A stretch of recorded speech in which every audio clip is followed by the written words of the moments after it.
So if you've been anywhere near a financial news website lately, you've probably seen the headlines. The stock market's been taking a bit of a tumble. Yeah.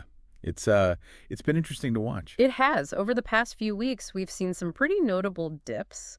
The Dow Jones is down, what, about 7%? Around there, yeah. The S&P 500, a little bit more, over 9%. Uh-huh.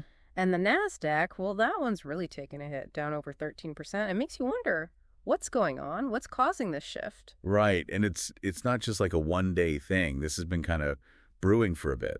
Yeah, it's been a more sustained pullback. And, when we try to make sense of these market movements, sometimes it helps to zoom out a little, look at the bigger picture. Exactly. And there's an interesting indicator that gives us some historical perspective. The S&P 500's Shiller PE ratio. Oh, the Shiller PE ratio. Yeah, that's a fascinating one. It is. Now, for our listeners who might not be familiar with it, this ratio is a little different from a regular PE ratio. It looks at inflation-adjusted earnings, not just from the past year, but averaged over the previous 10 years. Right. So it smooths out the short-term volatility, gives us a better sense of the long-term valuation of the market. Exactly. And what's interesting is that the Shiller PE ratio had actually climbed to its third highest point during this whole bull market that we've been in since 2009. I mean, this bull market has been going on for what seems like forever. It has been a long run. And historically, when we see these sorts of elevated levels on the Shiller PE ratio, it often signals that a market correction, an adjustment of some kind, might be on the horizon. Yeah. It's like a rubber band getting stretched. At Yeah. some point, it's got to snap back a little. Exactly. So while nobody can predict the future with certainty, that long-term perspective does give us a little context for this recent pullback. Makes you think, right? It does. But here's the thing. Instead of just fixating on the potential downsides of a market dip, we want to flip the script a little today. Okay, I like that. We want to explore the potential opportunities that can arise during these periods of uncertainty. Yeah, because there are always opportunities, right? Even when things are looking a little shaky. Absolutely. And to do that, we're going to tap into the insights of an investor who's taking a very proactive approach to this market dip. I'm all ears. We're going to look at the companies that this investor already owns and, more importantly, the companies that they're actually considering adding to their portfolio right now. That's smart, using these dips to maybe pick up some bargains. Exactly. Think of it as a real-world case study in how one investor is navigating this market environment and potentially finding some hidden gems along the way. So this is like a practical guide for our listeners, right? Show them how someone's actually putting these ideas into action. That's the goal. We want to give you, our listeners, some actionable insights that you can maybe apply to your own investment strategy. I'm excited to dive in. Me too. So we're going to focus on 5 specific companies. We'll understand why this investor has them on their radar and what makes them potentially compelling buys during this market sell-off. All right, let's get to it. The first company we're going to look at is Sirius Holdings. The ticker symbol is SRI. And what initially caught this investor's attention was the company's valuation. They see it as unbelievably inexpensive, especially when you compare it to the broader market. And as we just discussed, the market, historically speaking, has been pretty pricey lately. Right. So what's driving this seemingly attractive valuation for SiriusXM? Well, a big part of it is their free cash flow yield. It's significantly higher than their PE ratio, and that indicates that they're generating a lot of cash, more than you might expect just from looking at their earnings. Interesting. And that cash flow is particularly impressive when you compare them to other media companies that operate on a similar subscription-based model. Okay, so they're kind of in a sweet spot, valuation-wise. Yeah. But what's the underlying strength of their business? Well, a key factor is their unique position in the market. SiriusXM essentially has a legal monopoly in satellite radio licensing. Oh, wow. A monopoly. So they're like the only game in town if you want satellite radio. Pretty much. And that gives them a lot of power when it comes to pricing their subscriptions. They're not as reliant on advertising revenue as traditional radio stations are. Right. Traditional radio, they're at the mercy of advertisers, and that can fluctuate a lot depending on the economy. Exactly. And with SiriusXM, it's different. The bulk of their revenue, something like 76% in the last year, comes from those recurring subscription fees. So a much more stable and predictable income stream. Exactly. And that's especially valuable in times of economic uncertainty. Makes sense. And when you look at the specific numbers, it paints a compelling picture. A forward PE ratio of just 7, that's very low. It is low, yeah. And a dividend yield nearing 5%. Not bad at all. This investor mentioned a target buy price around or below $20 a share. And for context, they last bought shares at 20.55, so it's not like they're chasing it higher. They're waiting for a good entry point. Patient. I like it. And I think the key takeaway here for our listeners is that even when the market feels like a roller coaster, there are companies out there with strong, almost unassailable positions. The kind of companies you can sleep well at night owning. Exactly. Now, let's move on to the second company on this investor's watch list. This one's a big name, Alphabet. Ah, the parent company of Google. That's right. The ticker symbols are GOGL and GOG.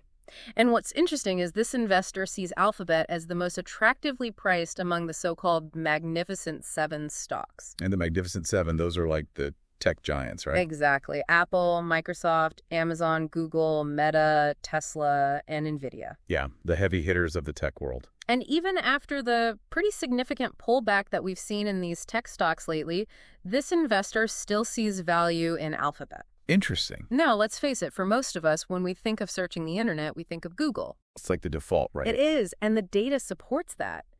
Google has consistently held a global market share between 89% and 93% over the past decade. That's dominance. It is. They're the 800-pound gorilla in the room. And that near monopoly in internet search translates into incredible financial strength. Makes sense. When you have that much control over how people find information, you can command a premium for advertising. Exactly. Businesses all over the world rely on Google's platform to reach their customers. And that gives Alphabet tremendous pricing power in the advertising market. So they're like the toll booth on the information superhighway. That's a great analogy. But it's not just about their current dominance. It's also about where their future growth is coming from. Okay, so what are they betting on for the future? Well, one area that they're really focusing on is Google Cloud, their cloud computing platform. Cloud computing, yeah, that's been a huge growth area for a lot of tech companies. It has. And Google Cloud is expected to be a major engine for Alphabet's future cash flow growth. I can see why. More and more businesses are moving their operations to the cloud. It's more efficient, more flexible, and it can even be more secure. You got it. And with Alphabet's expertise in artificial intelligence, their cloud services become even more appealing to businesses. Oh, yeah. AI is like the hot topic right now. Everyone's trying to figure out how to incorporate it. And Alphabet's at the forefront of that. So you've got this company with a dominant position in search, a rapidly growing cloud business, and they're trading at, get this, around 16 times forward earnings. That doesn't seem outrageous. It doesn't. But this investor thinks it could get even cheaper. They're anticipating that the market's emotional response to this recent pullback, combined with those historical patterns we talked about earlier with the Shiller PE ratio, could push Alphabet's valuation even lower. So they're thinking long-term, waiting for an even better entry point. That's right. And I think for our listeners, the takeaway here is that understanding the power of these tech platforms, their competitive advantages, and where their future growth is coming from, that's crucial for long-term investing. Even if there are bumps along the way. Absolutely. All right, let's move on to company number 3. This one's called Pinterest. The ticker symbol is PINS. Pinterest, I know that one. Yeah. The social media platform where people share ideas and inspiration through images. That's the one.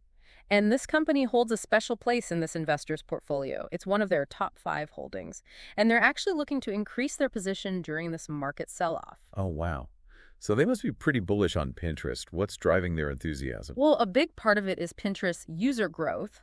While their monthly active user count did dip a little after that initial surge during the pandemic, the overall trend has been positive. Makes sense. A lot of people turned to these online platforms during the lockdowns. They did. But even as things have normalized, Pinterest has managed to keep growing their user base.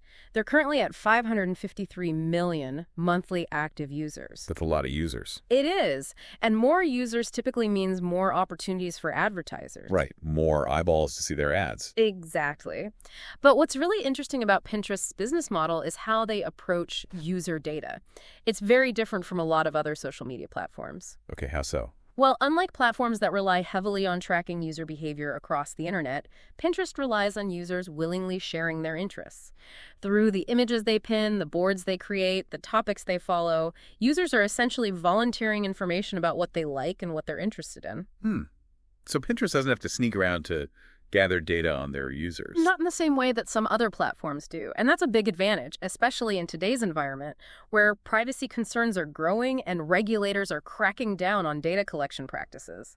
Yeah, you hear a lot about those data privacy issues these days. It seems like every other week, there's a news story about some company getting in trouble for how they're using user data. It's definitely a hot-button issue. And because Pinterest's model is built on this foundation of user-volunteered data, they're potentially less vulnerable to changes in privacy regulations or app store policies. That's a smart position to be in. It is. And when you look at Pinterest's valuation, it's currently around 14 times forward-year earnings. What? Too crazy. Not at all. But this investor believes that the current market sell-off, which is especially impacting advertising-related stocks, could create an even better buying opportunity. Okay, what are they looking for? They're eyeing a potential buy range between $25 and $28 a share, down from the current price, which is around $31.39. So they're being patient, waiting for a potential dip to add to their position. That's right. And I think the lesson for our listeners here is that it pays to look for companies that have unique advantages in their data strategy. Companies that are less reliant on those more controversial data collection practices. Yeah, that makes a lot of sense. It's like finding a company that's built on a more solid foundation. Exactly. Now, moving on to company number 4, Fiverr International. The ticker symbol is FVRR. Fiverr, I've heard of them. They're like a freelance marketplace, right? That's right. They connect businesses with freelancers who offer a wide range of services. And this investor believes that Fiverr is well-positioned to capitalize on a trend that's been accelerating for a while now, the shift towards remote work. Oh, yeah. The work-from-home revolution. Exactly. The pandemic really supercharged that trend. And while some companies are trying to get everyone back into the office, a significant portion of the workforce is continuing to work remotely. It's like the genie's out of the bottle.